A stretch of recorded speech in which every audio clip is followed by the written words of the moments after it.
ఈరోజు సింపుల్గా mill maker Manchuria చేసుకుందామా. దానికోసం వాటర్లో కొంచెం సాల్ట్ వేసి మిల్ మేకర్ని బాయిల్ చేసుకోవాలి. మిల్ మేకర్ బాయిల్ అయిన తర్వాత నీరు లేకుండా పిండి పక్కన పెట్టుకోవాలి. దానిలో కొంచెం అల్లం వెల్లుల్లి పేస్టు, ఉప్పు, సోయా సాస్ వేసి బాగా కలుపుకోవాలి. అందులోనే కొంచెం గోధుమ పిండి, కార్న్ఫ్లోర్, కారం వేసి బాగా కలిపి పక్కన పెట్టుకోవాలి.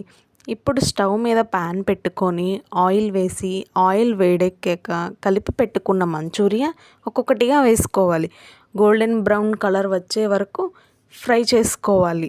ఇప్పుడు మరో ప్యాన్లో ఆయిల్ వేసి సన్నగా తరిగిన వెల్లుల్లి, పచ్చిమిర్చి, అల్లం paste, tomato sauce, soya sauce, cornflour మిశ్రమం వేసి బాగా కలుపుకొని ఫ్రై చేసి పెట్టుకున్న మిల్లీ మేకర్ కూడా అందులో వేసి పైన ఉల్లిపాయ ముక్కలు వేసి బాగా కలుపుకోవాలి. అంతే, meal maker Manchuria ready. Video నచ్చితే లైక్ చేయండి.